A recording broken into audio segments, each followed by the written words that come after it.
ஓம் ஸ்ரீ 18ஆம் படி கருப்பசாமி துணை. என் தங்கப்பிள்ளையே, மதுரையில் அழகர் கோயிலிருந்து இந்த கருப்பண்ணசாமி உனக்கு ஒரு நல்ல விஷயத்தை சொல்வதற்காக தான் ஓடி வந்தேன். இப்போது நான் சொல்றத முழுசா கேட்டு முடிச்சினா இதிலிருந்து சரியாக 1 மணி நேரத்திற்குள்ளாகவே நீ சற்றும் எதிர்பாராத பேரின்பத்தையும் பேர் மகிழ்ச்சியையும் பெறுவாய் என் செல்லமே. இந்த உலகத்துல நீ மட்டும்தான் கஷ்டப்படுறங்கிற போலவும் உனக்கு மட்டும்தான் கவலை இருக்குன்றது போலவும் நீ நடந்துகிட்டு இருக்க, நீ நினைச்சுக்கிட்டு இருக்க. ஆனா உண்மை என்ன தெரியுமா? இங்கு கஷ்டங்களும் நிரந்தரமா கிடையாது, கஷ்டப்படுத்தியவர்களும் நிரந்தரமா வாழ்ந்துட முடியாது. நிரந்தரமே இல்லாத இந்த உலகத்துல உன்னுடைய காயங்களையும் மன கஷ்டங்களையும் நினைச்சு கலங்கி போகாத. கூடிய சீக்கிரமே இந்த கருப்பசாமி அனைத்தையும் சரி செய்வேன்.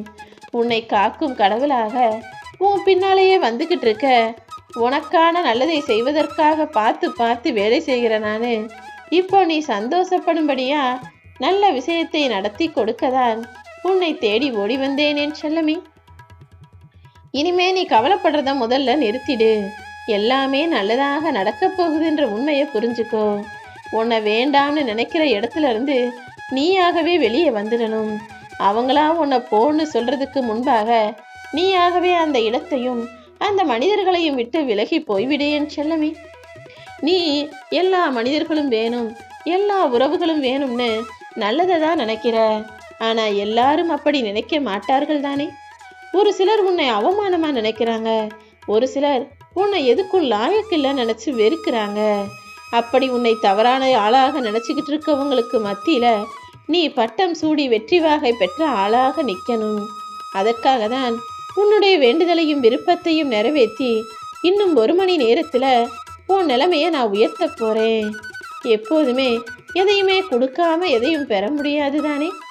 அதே போல ஒன்றை இழக்காமல் ஒன்றை பெறுவதும் சாத்தியம் கிடையாது.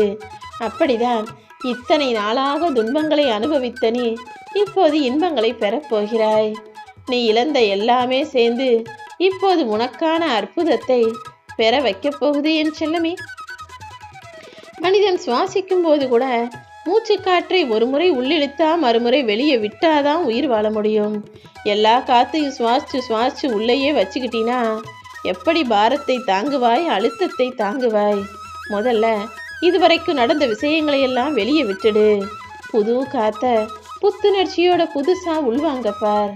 அதாவது வாழ்க்கையில் இனிமேல் எல்லாம் நல்லதாக நடக்கும் என்ற நம்பிக்கையோடு கூடிய அந்த எண்ணத்தை உனக்குள் நான் ஆழமாக பதிய வச்சுக்க சொல்றேன். நீ உண்மையா இருக்க, நேர்மையா இருக்க, எல்லார்கிட்டையும் அதிகமாக அன்பு காட்டுகிறாய். ஆனா உண்மை இருக்கும் இடத்தில் பிடிவாதம் இருக்கும், நேர்மை இருக்கும் இடத்தில் நல்ல நடத்தை இருக்கும். அதிக அன்பு இருக்கிற இடத்துல கோபமும் இருக்கும்னு சொல்றது கேட்டார் போலதானே நீ கொஞ்சம் பிடிவாதத்தோடும் கோபத்தோடும் கூட நடந்துக்கிற. முதல்ல பிடிவாதம் பிடிக்கிறத நிறுத்திட்டு கொஞ்சம் விட்டு கொடுத்து அனுசரிச்சு ஆட்களுக்கு ஏற்றார் போல பேச பழகு. நீ சொல்றது எல்லாமே சரியான வார்த்தைகள் தான், ஆனா அதை எப்படி பேசணுன்ற பக்குவம் தான் உனக்கு தெரியல. எல்லாருமே எல்லா வார்த்தைகளையும் நேருக்கு நேராக முகத்துக்கு முகமாக பேசுறதுக்கு ஏன் கிடையாதுன்னு தெரியுமா? ஒருத்தரை பத்தி இன்னொருத்தர் மனசுல நினைச்சதை எல்லாம் பட்டு பட்டுன்னு முகத்துக்கு நேரா சொல்ல ஆரம்பிச்சிட்டா இங்க யாருக்குமே எந்த உறவுகளுமே நிலையா நிரந்தரமா இருக்க முடியாது. அப்புறம் இந்த உலகத்திலேயே எல்லாரும் எதிரிகளா ஒருத்தருக்கு சண்டை போட்டுக்கிட்டு தான் திரிவாங்க. அதனால தானே வார்த்தைகளை பதவிசாக பார்த்து நைஸாக பேசுகிறார்கள். நீயும் அப்படி யார் மனசையும் நேரடியாக குத்தி பேசாம காயப்படுத்தாம பார்த்து பேச கத்துக்கோ.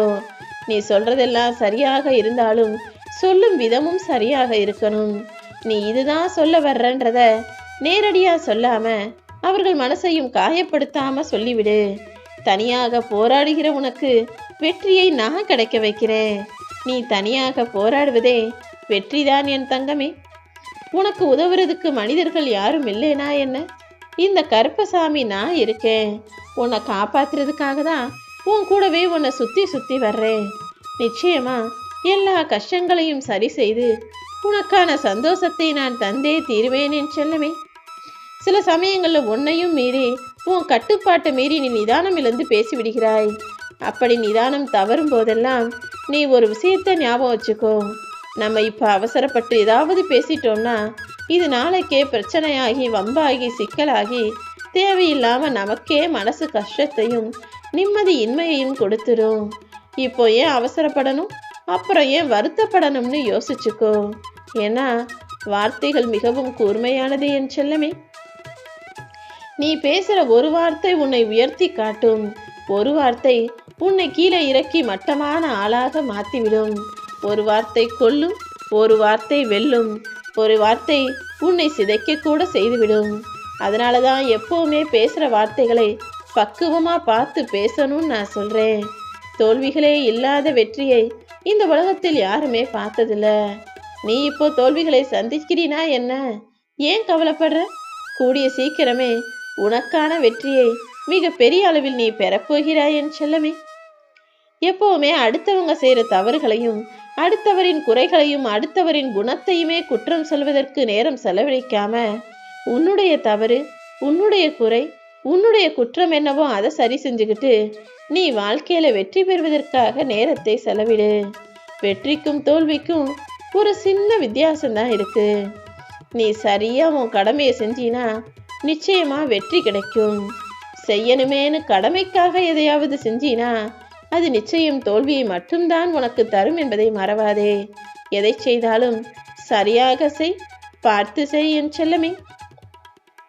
ஒரு மனிதன் எப்போது தான் வாழ்க்கை இன்னொருத்தர் வாழ்க்கையோட ஒப்பிட்டு அவங்கெல்லாம் நல்லா இருக்காங்க, நான் ஏன் இப்படி கஷ்டப்படுறேன்னு யோசிக்கிறானோ அப்போதே அவன் தோல்வியை அடைந்து விடுகிறான். உன்னை விட ஜெயிச்சவங்களும் உன்னை விட சந்தோஷமானவங்களும் இந்த உலகத்துல யாருமே இல்லைன்னு நீ நினைச்சுக்கோ. ஏன்னா உன்னை விட கஷ்டப்படுறவங்களும் உன்னை விட துன்பத்தில் இருக்கவங்களும் உன்னை விட வாழ்க்கையை துன்பமாக மோசமாக வாழ்பவர்களும் இந்த உலகில் இருக்காங்கன்றத நீ மறந்து விடாதே என் செல்லமே. எப்போதுமே நீ வாழ்க்கையில ஜெயிக்கிறதுக்கு முன்பாக 3 விஷயங்களை பார்த்து வந்துதான் ஆக வேண்டும். அது உன்னை கேலியாக ஏளனமாக பேசும் மனிதர்களை பார்க்கணும். உன்னை எதிரியாக நினைச்சு நீ சொல்றதையெல்லாம் எதிர்த்து சண்டை போடுறவங்களை பார்க்கணும். அதே போல உனக்குன்னு ஒரு அங்கீகாரத்தை தர மறுத்து உன்னை மட்டமாக நினைக்கும் மனிதர்களையும் பார்த்து தாண்டித்தான் வந்தாக வேண்டும். எல்லார் வாழ்க்கையிலுமே ஜெயிப்பதற்கு முன்பாக இந்த ஏளனமும் எதிர்ப்பும் அவமானமும் அங்கீகாரமும் எல்லாமே மாறி மாறி வந்து போகத்தான் செய்யும். எது நடந்தாலும் என்ன நடந்தாலும் யார் என்ன உன்னை நோக்கி சொன்னாலும் எப்போதும் பொறுமையாக இருந்துவிடு என் செல்லமே.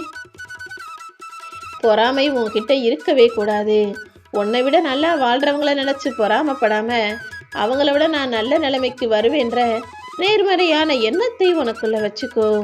நீ பொறுமையோட இருந்தீனா இதுவரை வாழ்ந்ததை காட்டிலும் சிறப்பான மகத்தான வாழ்க்கைய உன்னால வாழ முடியும். என்னடா இது வாழ்க்கை, ரொம்ப கஷ்டமா இருக்கேன்னு நினைக்காத.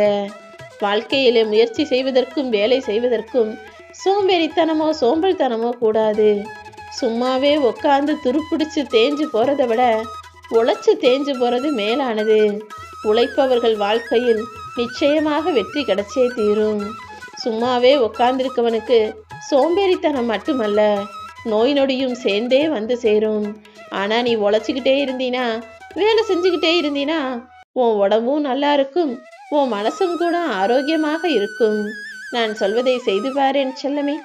அடிக்கடி உனக்கு உடல்ல ஏதாவது கோளாறு வருதுன்னா சும்மா உட்கார்றதை தவிர்த்து விட்டு ஏதாவது ஒரு வேலையை தொடர்ந்து செய். நிச்சயமாக கூடிய சீக்கிரமே எல்லா வலிமையையும் பெற்று பலமுள்ள சந்தோஷமான வெற்றிகரமான வாழ்க்கையை வாழுவாய்.